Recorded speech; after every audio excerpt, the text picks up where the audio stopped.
Hi friends, it's me Sanuf. നമ്മുടെ ചാനലിൽ ഇതിനു മുമ്പ് ചൈനയുടെ ഡാം പ്ലാൻ പറഞ്ഞിട്ട് ഒരു വീഡിയോ ചെയ്തിട്ടുണ്ട്.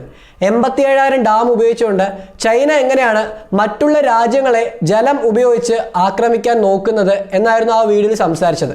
ആ വീഡിയോ കാണാത്തവരുണ്ടെങ്കിൽ ലിങ്ക് ഇവിടെ കൊടുക്കാം, ജസ്റ്റ് ഒന്ന് കണ്ടു നോക്കുക. ആ വീഡിയോയുടെ അവസാനം ഞാൻ പറഞ്ഞൊരു കാര്യമായിരുന്നു ചൈനയ്ക്ക് പ്രകൃതി തന്നെ ശക്തമായ ഒരു തിരിച്ചടി നൽകുമെന്ന്. ഇപ്പോഴത്തെ ചൈനയുടെ അവസ്ഥ നോക്കുകയാണെങ്കിൽ കഴിഞ്ഞ 20 വർഷത്തിൽ തന്നെ ഏറ്റവും മോശമായ ഒരു പ്രളയമാണ് ചൈന ഇപ്പോൾ നേരിട്ടുകൊണ്ടിരിക്കുന്നത്. ചൈനയിലെ കറണ്ട് പ്രളയത്തിന് കാരണം എന്താണ്? അവിടുത്തെ ഗവൺമെൻറ് ചില തെറ്റായ തീരുമാനങ്ങളുണ്ട്. ആ തീരുമാനങ്ങൾ എന്തൊക്കെയാണ്? അവിടെ 3 ഗോർജസ് എന്ന് പറയുന്ന ഒരു വലിയൊരു ഡാം ഉണ്ട്. ആ ഡാമും ഇപ്പോൾ നടന്നുകൊണ്ടിരിക്കുന്ന പ്രളയവും തമ്മിലുള്ള കണക്ഷൻ എന്താണ്? വുഹാനിൽ ഈ ഒരു പ്രളയം ആർട്ടിഫിഷ്യലായിട്ട് ചൈന ക്രിയേറ്റ് ചെയ്താന്ന് പറയുന്നുണ്ട്. അതിൻ്റെ സത്യാവസ്ഥ എന്താണ്? ഇങ്ങനെ കുറേയധികം ഇൻട്രസ്റ്റിംഗ് ആയിട്ടുള്ള കാര്യങ്ങളാണ് ഇന്നത്തെ വീഡിയോ സംസാരിക്കാൻ പോകുന്നത്. എൻ്റെ എല്ലാ പ്രിയപ്പെട്ട സുഹൃത്തുക്കൾക്കും ഇന്നത്തെ വീഡിയോയിലേക്ക് സ്വാഗതം. ഇന്നത്തെ വീഡിയോയിലേക്ക് കിടക്കുന്നതിന് മുമ്പ് വേറൊരു കാര്യം പറയാനുണ്ടായിരുന്നു. ഞാൻ കുറച്ച് മുമ്പ് വായിച്ചൊരു ആർട്ടിക്കിളായിരുന്നു. അതായത് ഫ്രാൻസിൻ്റെ റഫേൽ യൂസ് ചെയ്തിട്ട് ലിബിയയിൽ തുർക്കിയുടെ ഒരു എയർബേസിനെതിരെ ശക്തമായ ഒരു ആക്രമണം ഫ്രാൻസ് അല്ലെങ്കിൽ ഈജിപ്ത് നടത്തിയിട്ടുണ്ട് പറയുന്നുണ്ട്. കാരണം ഈജിപ്തിൻ്റെ കയ്യിലും ഈ ഒരു റഫേൽ ഉണ്ട്.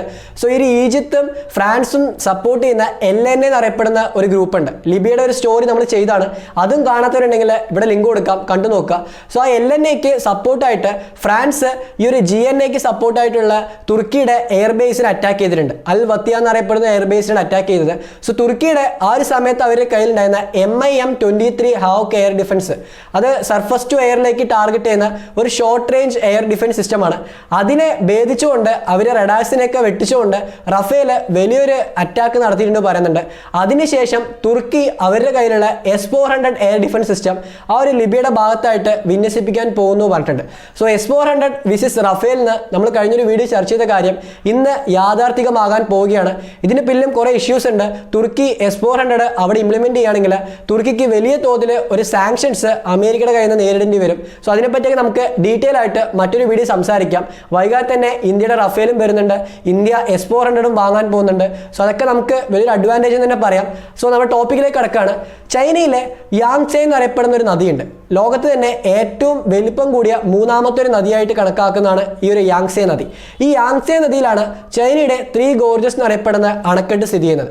ആ ഒരു അണക്കെട്ടിന് പുറമെ 20ഓളം വരുന്ന അണക്കെട്ട് ഈ ഒരു നദിയിൽ മാത്രം സ്ഥിതി ചെയ്യുന്നുണ്ട്. ചൈനയിൽ ഓൾമോസ്റ്റ് എല്ലാ സീസണിലും ഈ ഒരു സമയമാകുമ്പോൾ തന്നെ ജൂൺ ജൂലൈ ഒക്കെ ആകുമ്പോൾ അവിടെ വലിയ തോതിൽ മഴയുണ്ടാവും. സ്വാഭാവികമായിട്ടും എല്ലാ വർഷവും ഒരു പ്രളയം അവിടെ ഉണ്ടാവും. പക്ഷേ ഈ വർഷം വന്നിരിക്കുന്ന പ്രളയം കുറച്ചും കൂടെ വലിയ തോതിലാണ് ഉണ്ടായിരിക്കുന്നത്. സോ ഇതിൻ്റെ ഒരു ഇൻറ്റൻസിറ്റി പറയുകയാണെങ്കിൽ ഓൾമോസ്റ്റ് ഇതുവരെ ആയിട്ട് 140-ലധികം ആൾക്കാർ അവിടെ മരണപ്പെട്ട് കഴിഞ്ഞു.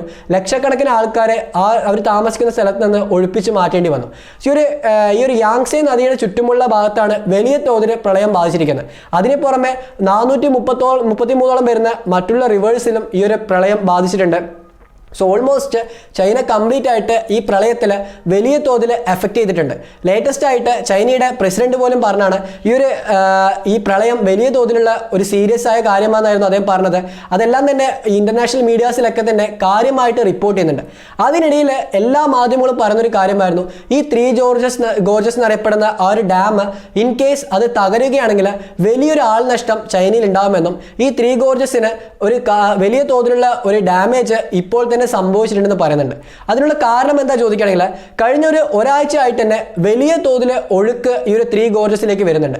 സോ ആ 3 ഗോർജസിലേക്ക് ഈ ഒരു ഒഴുക്ക് വരുമ്പോൾ അതെങ്ങനെ തകരും, അത് തകരുകയാണെങ്കിൽ എങ്ങനെ ബാധിക്കും, ഇതിനെപ്പറ്റിയൊക്കെ മനസ്സിലാക്കണമെങ്കിൽ ഈ ഒരു മാപ്പ് കണ്ടു നോക്കുക. ഈ മാപ്പിൽ ഈ 3 ഗോർജസ് സ്ഥിതി ചെയ്യുന്നത് ആ ഒരു നദിയുടെ സെൻട്രലായിട്ട് ആ 3 ഗോർജസ് വരുന്നുണ്ട്. സോ ആ യാങ്സെ നദിയുടെ അപ്പർ പൊസിഷനിൽ വലിയ തോതിൽ മഴ ലഭിക്കുമ്പോൾ നോർമലി ഈ യാങ്സെ നദി പോകുന്ന എല്ലാ ഭാഗത്തും ഫ്ലഡ് ഉണ്ടാവും. സോ ഈ ഒരു 3 ഗോർജസ് സ്ഥാപിച്ചു കഴിഞ്ഞത് 2006 അതിനു മുമ്പും വലിയ തോതിൽ ഈ ഒരു നദിയിൽ പ്രളയം ഉണ്ടായിരുന്നു. അങ്ങനെ ഈ 3 ഗോർജസ് സ്ഥാപിച്ച് തന്നെ ഈ ഒരു ഫ്ലഡ് തടയാനായിട്ടും അവിടെയുള്ള ഒരു വലിയൊരു ജലസേചന പദ്ധതി ഒരുക്കാനൊക്കെ ആയിട്ടായിരുന്നു. ഓൾമോസ്റ്റ് വലിയ തോതിൽ ഒരു വൈദ്യുതി ഉൽപ്പാദനം ഈ ഒരു 3 ഗോർജസ് ഡാമിനെ യൂസ് ചെയ്തിട്ട് ചൈന നടത്തുന്നുണ്ട്. അതിന് പുറമെ ആയിട്ട് ആ 3 ഗോർജസിന് താഴെയുള്ള ഈ ഒരു വുഹാനൊക്കെ ഉൾപ്പെടുന്ന ഭാഗം അവിടെ കംപ്ലീറ്റ് ആയിട്ട് വലിയ തോതിൽ പ്രളയം തടയാനായിട്ടും ഇത് യൂസ് ചെയ്യാൻ പറ്റുന്നതാണ് ചൈന ഈ ഡാം കൺസിഡർ ചെയ്യുമ്പോൾ പറഞ്ഞത്. ഈവൻ വേൾഡ് ബാങ്ക് പോലും ഈ ഒരു ഡാമിന് കൺസിഡർ ചെയ്യാനുള്ള അനുമതി നൽകിയിരുന്നില്ല. പക്ഷേ ചൈന രണ്ടും കൽപ്പിച്ച് കൺസിഡർ ചെയ്തൊരു ഡാമാണ്. ഓൾമോസ്റ്റ് 28 ബില്യണോളം വരുന്ന US ഡോളർ അവർ ആ ഒരു ഡാം കൺസിഡർ ചെയ്യാനായിട്ട് ചിലവാക്കിയിരുന്നു. ഈ ഒരു കാര്യമെല്ലാം തന്നെ ചൈന ഇപ്പോൾ വല്ലാതെ അലട്ടുന്നുണ്ട്. കാരണം ആ ഒരു സമയത്ത് ഈ ഡാം നിർമ്മിക്കുമ്പോൾ തന്നെ വ്യാപകമായി ഉയർന്നു വന്നൊരു കാര്യമായിരുന്നു വലിയ തോതിൽ എൻവിറോൺമെന്റൽ ഡാമേജ് ഈ ഒരു ഡാം അവിടെ നടത്തുന്നുണ്ട്. അത് കൺസിഡർ ചെയ്ത സമയത്ത് തന്നെ ഓൾമോസ്റ്റ് അതിന് ചുറ്റുമായിട്ടുണ്ടായിരുന്ന 1.3 മില്യൺ 13 ലക്ഷം ആൾക്കാരെ ഒഴിപ്പിച്ച് മാറ്റേണ്ടി വന്നു. ഔദ്യോഗികമായ കണക്കാണ് 13 ലക്ഷം പറയുന്നത്. അനൗദ്യോഗികമായ കണക്ക് പ്രകാരം 20 ലക്ഷത്തിലധികം വരുന്ന ആൾക്കാരെ അവിടെ നിന്ന് ഒഴിപ്പിച്ച് മാറ്റേണ്ടി വന്നിട്ടുണ്ട്. അതിന് പുറമെ ഈ ഒരു ഡാം സ്ഥിതി ചെയ്യുന്ന ഭാഗത്ത് 80% മണ്ണൊലിപ്പും മണ്ണിടിച്ചിലും വലിയ തോതിലുണ്ട്. അവിടെയുള്ള വൈൽഡ് ലൈഫ് ജീവികളെല്ലാം തന്നെ വലിയ തോതിൽ ബാധിച്ചിട്ടുണ്ട്. അതിന് പുറമെ ആയിട്ട് ഈ ഡാമിന്റെ ആ ഒരു ഭാഗത്ത് ആ നദിയിലെല്ലാമായിട്ട് ഓൾമോസ്റ്റ് ഒരു വർഷം തന്നെ 40 മില്യൺ ടൺ മണ്ണ് അടിഞ്ഞു കൂടുന്നുണ്ട്. ഈ ഒരു നദിയുടെ സൈഡിലുള്ള മണ്ണൊലിപ്പ് കാരണം ഇത്രയും മണ്ണ് അവിടെ അടിഞ്ഞു വരുന്നുണ്ട്. ഇതെല്ലാം തന്നെ ആ നദിയുടെ മുഴുവനായിട്ടുള്ള സ്വാഭാവിക ഒഴുക്കിനെയും ബാധിച്ചിട്ടുണ്ട്. ലേറ്റസ്റ്റ് ആയിട്ട് ഈ വർഷം ജനുവരിയിൽ 10 വർഷത്തേക്ക് ആ ഒരു യാങ്സേ നദിയിൽ ഒരു തരത്തിലുള്ള മീൻപിടുത്തം മത്സ്യബന്ധനം നടത്താൻ പാടില്ല പറഞ്ഞിട്ട് ഒരു ബാൻ നൽകിയിട്ടുണ്ട്. 2021 മുതൽ ഈ ഒരു ബാൻ നടപ്പിലാക്കാൻ പോകുന്നുണ്ട്. സോ അവിടെയുള്ള മുഴുവൻ എക്കോളജിയെയും മാറ്റിയിട്ടുള്ള ഒരു ഡാമാണ് ഈ ഒരു ത്രീ ഗോർജസ് ഡാം. സോ ഒരു ത്രീ ഗോർജസ് ഡാമിന് വേറെ എന്തെങ്കിലും പ്രത്യേകതയുണ്ടോ? എന്തുകൊണ്ട് ഇത്രയും വലിയൊരു പ്രശ്നമായിട്ട് ഇത് നിലനിൽക്കുന്നു? അതിനെപ്പറ്റി ചോദിക്കുകയാണെങ്കിൽ കഴിഞ്ഞ ജൂൺ 29 തീയതിയായിരുന്നു ഈ ത്രീ ഗോർജസ് ഡാമിന്റെ ആ ഒരു ഫ്ലഡിന്റെ ഒരു ഷട്ടർ ഓപ്പൺ ചെയ്തത്. വലിയ തോതിൽ വെള്ളത്തിന്റെ ഒഴുക്കുണ്ടായിരുന്നു അപ്പർ പോർഷനിൽ നിന്ന്. അപ്പോൾ അത് കാരണം ഈ ഒരു ഡാം തുറന്നത് കാരണം തന്നെ ഓൾമോസ്റ്റ് 3 ഷട്ടറാണ് തുറന്നത്. ഈ 3 ഷട്ടർ തുറന്നപ്പോൾ തന്നെ വുഹാൻ അതിന് ചുറ്റുമുള്ള ബാക്കിയുള്ള പ്രദേശങ്ങൾ എല്ലാം തന്നെ വെള്ളത്തിനടിയിലായി. ആ സമയത്തായിരുന്നു കുറേ ആൾക്കാർ പറഞ്ഞത് വുഹാനിലെ ഒരു കൊറോണ വൈറസിന്റെ ഒറിജിൻ ഏതാണെന്ന് അറിയാതിരിക്കാൻ വേണ്ടിയിട്ട് അവർ പ്രൂഫ് മുഴുവനും ഈ ഒരു പ്രളയം ആർട്ടിഫിഷ്യലായിട്ട് ഉണ്ടാക്കിയിട്ട് നശിപ്പിച്ചു എന്ന് പറഞ്ഞു. അതിനുള്ളൊരു പോസിബിലിറ്റിയും ഇപ്പോഴും ഇന്റർനാഷണൽ മീഡിയാസ് ഒന്നും തന്നെ തള്ളിക്കളഞ്ഞിട്ടില്ല. പക്ഷെ അതിന് മുൻപായിട്ട് വേറൊരു പ്രശ്നം പറയുന്നത് ഈ ത്രീ ഗോർജസ് ഡാമിന്റെ ഒരു കപ്പാസിറ്റി തന്നെയാണ്. കാരണം കണ്ടിന്യൂസ് ആയിട്ട് ഒഴുക്ക് വരുന്നുണ്ട്. കഴിഞ്ഞ ഒരാഴ്ചയായിട്ട് തന്നെ 50,000 ക്യൂബിക് മെട്രിക് വെള്ളമാണ് ഒരു സെക്കൻഡിൽ അവിടെ ഒഴുകി വരുന്നത്. ഇത് വലിയ തോതിൽ അവിടെ ആ ഡാമിന്റെ ബലത്തിനെ ബാധിക്കുന്നുണ്ട്. അതിന് പുറമെ ആയിട്ട് ഈ ഒരു ഡാം ഇൻ കേസ് തകരുകയാണെങ്കിൽ അതിന് ചുറ്റുമായിട്ട് ആ ഡാമിന് സൈഡിലായിട്ട് വരുന്ന ഓൾമോസ്റ്റ് ഒരു 4 to 50 കോടി ജനങ്ങളെ ഈ ഒരു ഡാമിന്റെ തകർച്ച മൂലം ബാധിക്കുന്ന പറയുന്നത്. എല്ലാം കംപ്ലീറ്റ് ആയിട്ട് ചൈനയെ മുഴുവനായിട്ട് ബാധിക്കുന്ന രീതിയിലാണ് ഈ ഒരു ഡാമിന്റെ തകർച്ച ഉണ്ടാകുന്ന പറയുന്നുണ്ട്. ഈ ഡാം കൺസിഡർ ചെയ്യുമ്പോൾ തന്നെ വലിയ തോതിൽ എതിർപ്പ് വന്നതും അതുകൊണ്ട് തന്നെയാണ്. സോ ഇങ്ങനെ വലിയൊരു ഇഷ്യൂ അവിടെയുള്ള കാരണം തന്നെ ഈ ഒരു ഇത്രയും ആൾക്കാരെ മാറ്റി താമസിപ്പിച്ചതും വലിയൊരു ഇഷ്യൂ ആയിരുന്നു. അതിന് പുറമെ ഈ ഡാം വന്നപ്പോഴത്തായിരുന്നു 2009 ഈ ഡാമിന്റെ സാറ്റലൈറ്റ് ഇമേജസും കറണ്ട് സാറ്റലൈറ്റ് ഇമേജസ് ഒക്കെ തന്നെ വലിയ തോതിൽ ഇന്റർനെറ്റിൽ സർഫസ് ആകുന്നുണ്ട്. ഇതിലെല്ലാം പറയുന്നൊരു കാര്യമായിരുന്നു ഈ ഡാമിന്റെ മുഴുവൻ ഷേപ്പും ചേഞ്ച് ആയിട്ടുണ്ട്. ഒരു ബെൻഡ് പോലെയൊക്കെ പല ഭാഗത്തും വന്നിട്ടുണ്ട്. ഇതെല്ലാം തന്നെ വലിയ തോതിൽ ഡാമിന്റെ സ്റ്റെബിലിറ്റിക്ക് ബാധിച്ചിട്ടുണ്ടെന്നൊക്കെയാണ് വിദഗ്ധരായ ആൾക്കാർ പറയുന്നത്. സോ അത് ചൈന മൂടിമറയ്ക്കാനായിട്ട് ശ്രമിക്കുന്നുണ്ടെന്നും ഇപ്പോൾ ഈ പ്രളയം അടുത്തൊരു ഒരാഴ്ചയായിട്ട് ഇനിയും തുടരാൻ ചാൻസ് ഉണ്ടെന്ന് പറയുന്നുണ്ട്. ഇതെല്ലാം തന്നെ വലിയൊരു പ്രശ്നമായിട്ട് ചൈനയ്ക്ക് മാറിക്കൊണ്ടിരിക്കുകയാണ്. ഇതിന് പുറമെ ആയിട്ട് ഇപ്പോൾ ലേറ്റസ്റ്റ് ആയിട്ട് ഇന്ന് രാവിലെ ആയിട്ട് അവിടുത്തെ ഒരു ഡാമിനെ ഇവർ ബ്ലാസ്റ്റ് ചെയ്തു. അതായത് അവിടെ നദിയിൽ വെള്ളം കൂടുന്നു പറഞ്ഞിട്ട് ഒരു ഡാമിനെ ബ്ലാസ്റ്റ് ചെയ്തിട്ട് ആ വെള്ളത്തിൻ്റെ ഒഴുക്ക് കംപ്ലീറ്റ് ആയിട്ട് തുറന്നു വിട്ടു. അങ്ങനെ ഓൾമോസ്റ്റ് ഒരു 70 സെൻറ്റിമീറ്ററോളം വരുന്ന ജലനിരപ്പ് കുറയ്ക്കാൻ സാധിച്ചു പറയുന്നുണ്ട്. ഇതിന് പുറമെ വലിയ വലിയ ഹെലികോപ്റ്റേഴ്സ് യൂസ് ചെയ്തിട്ട് ലോകത്ത് തന്നെ ഏറ്റവും വലിപ്പം കൂടിയ ഹെലികോപ്റ്റേഴ്സ് യൂസ് ചെയ്തിട്ട് വലിയ കല്ലുകൾ ഈ ഒരു നദിയുടെ സൈഡിലൊക്കെ ആയിട്ട് ഇവർ നിക്ഷേപിക്കുന്നുണ്ട്. വെള്ളത്തിൻ്റെ ഒഴുക്കും ആ ഒരു കരഭാഗത്തേക്ക് കയറാതിരിക്കാനൊക്കെ ആയിട്ട് അവിടെയുള്ള എല്ലാ ഭാഗത്തായിട്ട് ഇത് ചെയ്യുന്നുണ്ട്. ഇങ്ങനെ വലിയൊരു ഇഷ്യൂ ആണ് ചൈന ഫേസ് ചെയ്തുകൊണ്ടിരിക്കുന്നത്. എന്നിട്ട് പോലും അവർ ഇന്റർനാഷണലി മറ്റുള്ള രാജ്യങ്ങൾക്ക് പ്രശ്നം സൃഷ്ടിക്കുന്നത് ഒന്നും കുറച്ചിട്ടില്ല. ഇന്ത്യയുമായിട്ട് പ്രശ്നം തുടരുന്നുണ്ട്, അതേപോലെ സൗത്ത് ചൈനീസയിലും പ്രശ്നം തുടരുന്നുണ്ട്. ഇങ്ങനെ അവിടെയുള്ള സർക്കാർ വൃത്തങ്ങളുടെ വലിയൊരു വീഴ്ചയാണ് ഇന്ന് അവിടുത്തെ ജനങ്ങളെ ഇത്രയും വലിയൊരു പ്രശ്നം അഭിമുഖീകരിക്കുന്നത്. ഈ ഡാം കൺസിഡർ ചെയ്തപ്പോൾ തന്നെ അവർ പറഞ്ഞൊരു കാര്യമായിരുന്നു, അവർക്ക് പ്രൗഡായിട്ടുള്ള ഒരു കാര്യമായിരുന്നു എന്നാണ്.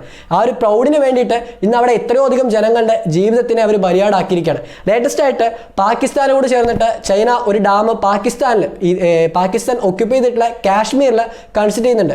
ഗിൽജിത് ബാൾട്ടിസ്ഥാൻ ആ ഒരു മേഖലയിൽ ചെയ്യുന്നുണ്ട്.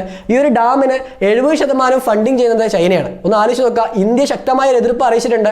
അങ്ങനെ ഒരു ഡാം അവിടെ കൺസിഡർ ചെയ്യുകയാണെങ്കിൽ 50,000 ആൾക്കാർക്ക് ദുരന്തം അനുഭവിക്കേണ്ടി വരും. അതിന് പുറമെ ആയിട്ട് 32 വില്ലേജസ് ആ ഒരു പാകിസ്ഥാൻ ഒക്യുപ്പൈഡ് കാശ്മീരിൽ തന്നെ അത്രയും വില്ലേജസ് വെള്ളത്തിനടിയിലാവും. ഡയമർ ഭാഷ എന്നാണ് ഈ ഒരു ഡാമിന്റെ പേര്. ഈ ഒരു ഡാം വരുന്നതോടെ പാകിസ്ഥാൻ പറയുന്നത് അവർക്ക് 4,000 4500 കിലോ മെഗാവാൾട്ടിൻ്റെ ഒരു വൈദ്യുതി ഉൽപ്പാദിപ്പിക്കാൻ പറ്റും. അവിടെ ലക്ഷക്കണക്കിന് ആൾക്കാർക്ക് ജോലി ലഭിക്കുന്നൊക്കെ പറയുന്നുണ്ട്.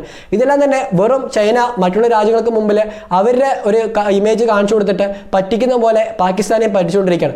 കറന്റ് ചൈന ഫേസ് ചെയ്യുന്ന ഏറ്റവും വലിയ പ്രശ്നം ഈ ഒരു 3 ഗോർജസ് ഡാമിൻ്റെ ഒരു സിറ്റുവേഷനാണ്. ആ ഡാം സ്ഥിതി ചെയ്യുന്നത് ഏത് സമയത്തും എർത്ത് ഉണ്ടാകാൻ ചാൻസ് ഉള്ള ഒരു പ്രദേശത്താണ്. കഴിഞ്ഞ ദിവസങ്ങളായിട്ട് ഈ ഒരു 3-4 ദിവസം മുമ്പ് തന്നെ 3.2 റിക്ടർ സ്കെയിലിൽ രേഖപ്പെടുത്തിയ ഒരു ഭൂകമ്പം അതിൻ്റെ സമീപത്തായിട്ട് ഉണ്ടായിരുന്നു. അതിലും ഉപരിയായിട്ടുള്ളൊരു ഭൂകമ്പം വരികയാണെങ്കിൽ ആ ഡാം തകരുന്നാണ് വിദഗ്ധരായ ആൾക്കാർ പറയുന്നത്. അത്രയും എക്കോളജിക്കലി ഡാമേജ് ചെയ്തിട്ടാണ് അവർ ആ ഡാം അവിടെ നിർമ്മിച്ചിരിക്കുന്നത്. ഇങ്ങനെ വലിയൊരു ഇഷ്യൂ ചൈന ഇപ്പോൾ ഫേസ് ചെയ്യുന്നുണ്ട്. ഇതിന് പുറമെ പാകിസ്ഥാനെയും ആ ഒരു ഇഷ്യൂയിലേക്ക് അവർ വലിച്ചിടാൻ നോക്കുന്നുണ്ട്.